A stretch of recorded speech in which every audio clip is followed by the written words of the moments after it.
Salut, c'est Landry pour une petite critique, on peut le dire, bah oui on peut le dire, puisque en fait c'est une critique. Donc évidemment qu'on peut le dire, et c'est dans le titre de la vidéo.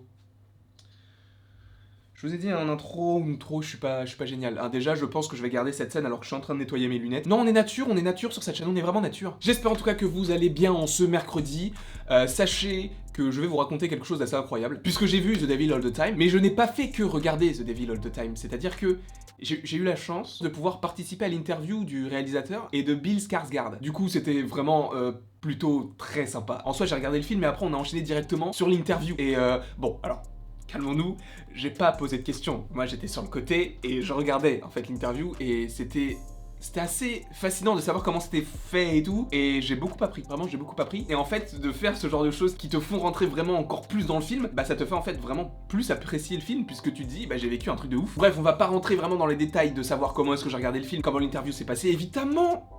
Alors je ne sais pas quand est-ce que l'interview va sortir, mais en soi, l'interview va sortir, c'est sûr et certain. Et si elle est déjà sortie à l'heure où cette vidéo sort, elle est en description, vous pouvez évidemment aller la voir et profiter. En tout cas, The Devil All the Time, c'est quoi? Déjà, il y a un casting de fou. Comme je l'ai dit, Bill Skarsgård, Robert Pattinson, Tom Holland, Sebastian Stan, Jason Clarke, Harry Melling, beaucoup d'acteurs très connus. Mais alors attention, le fait d'avoir un gros casting ne veut pas dire que le film est exceptionnel. Alors oui, il y a des petits défauts, et je trouve qu'il y a vraiment une certaine recherche dans l'esthétisme, mais on va en parler juste après. Alors déjà, The Devil All the Time, de quoi ça parle? C'est tout simplement Willard, qui est un vétéran de la guerre, qui revient chez lui, a une femme et a un enfant. Et il faut savoir que dans sa famille, ils sont extrêmement pieux, et vraiment, le film tourne vraiment autour de la religion. Il n'y a pas que ça, mais en soi, il y a que ça. C'est compliqué, c'est étrange, oui je sais. Donc Willard et sa femme ont un enfant qui s'appelle Arvin, qui est joué par Tom Holland. Et en fait ce film traite vraiment de la religion, mais sous des traits qui sont limite du fanatique. Et j'ai vraiment l'impression que c'est une critique en fait de cette société religieuse. Dans le sens où ce film te dit, tu peux aimer n'importe quel dieu, tu peux l'aimer comme tu veux, mais en soi, faut pas forcément en abuser. Après évidemment, chacun est libre de faire ce qu'il veut, mais c'est vrai que dans ce film-là, il y a des gens qui abusent beaucoup trop, hein, notamment le personnage de Robert Pattinson. Évidemment, cette critique contiendra des spoilers. Je ne sais pas faire une critique sans spoiler, donc je vais vraiment vous parler de certaines scènes de film.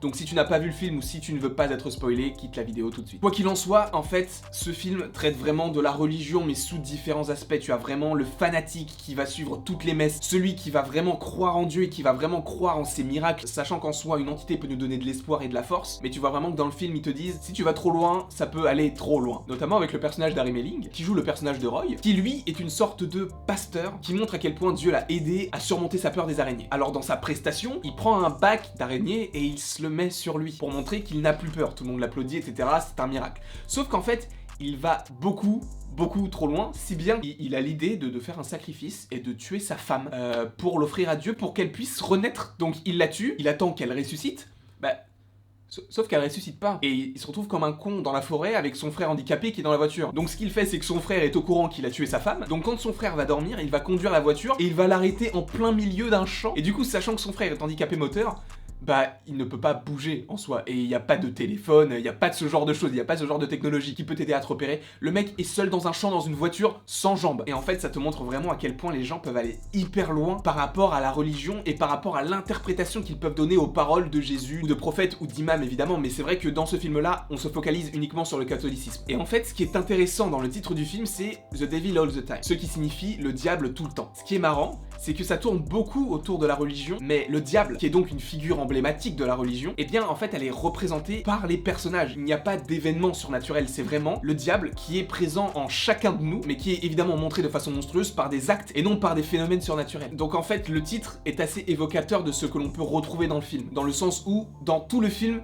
il n'y a aucun personnage qui est tout blanc, mis à part Tom Holland. Donc en soi, le diable tout le temps, cela veut dire le diable est partout, il est omniscient. Si bien que le diable tu le retrouves dans des personnages joués par Robert Pattinson, par Jason Clarke, par Sebastian Stan, par Bill Skarsgård, par Harry Melling, par beaucoup de personnages. Et ce qui est assez intéressant à analyser, et c'est mon supérieur chez Ciné-Série Marc Aurel qui l'a souligné, les personnages vraiment très sombres, qui ont vraiment une part de démon en eux, eh bien ils sont représentés par des hommes. Alors est-ce que c'est une volonté du réalisateur d'avoir voulu mettre en scène des personnages masculins qui montrent à quel point l'homme avec un grand H peut être horrible? Après, c'est tout à fait possible. Après évidemment, pour plus de questions de ce genre, je vous invite évidemment à aller en description en espérant que l'interview soit déjà sortie pour que vous puissiez avoir certains éléments de réponse à ce que je vous dis dans la vidéo. Sachant qu'en plus, il faut savoir que ce film n'est pas un film original. C'est une adaptation d'un roman de Donald Rapple, sorti en 2011. Mais maintenant, comme on a parlé un petit peu du contexte, je voudrais vraiment me focaliser sur Tom Holland et Robert Pattinson puisque ils interprètent deux personnages qui sont vraiment aux antipodes de ce qu'ils ont l'habitude de jouer. Dans le sens où Tom Holland, vraiment, il a l'image de l'adolescent qui est naïf, qui est tout timide, qui est tout mignon,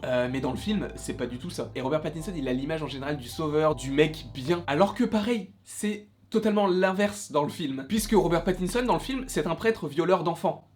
Voilà.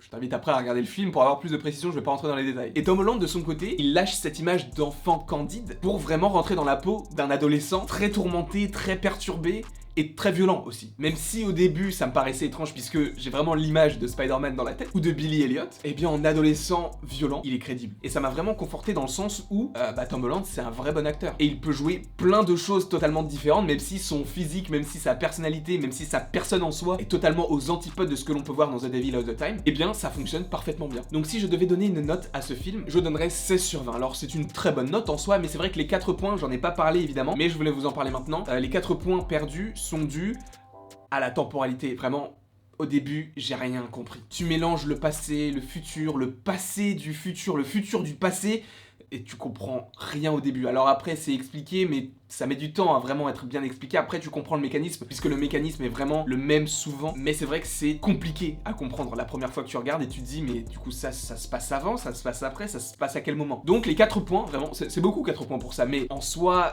le film ne peut pas être parfait. Et ça, c'est un des gros points que j'ai pas forcément apprécié. En tout cas, j'espère que cette vidéo vous aura plu. N'hésitez pas à l'aimer, à la partager, à la commenter, à vous abonner. Ça me ferait extrêmement plaisir. Et n'hésitez pas à aller voir l'interview si elle est sortie de Ciné-Série. Et de toute façon, si elle n'est pas encore sortie, je ferai un update et je modifierai la description, même si je pense qu'à l'heure où sortira cette vidéo, l'interview sera déjà sortie, mais bon, j'espère en tout cas que cette vidéo vous aura plu, et il ne me reste plus qu'à vous dire à la prochaine, pour la prochaine.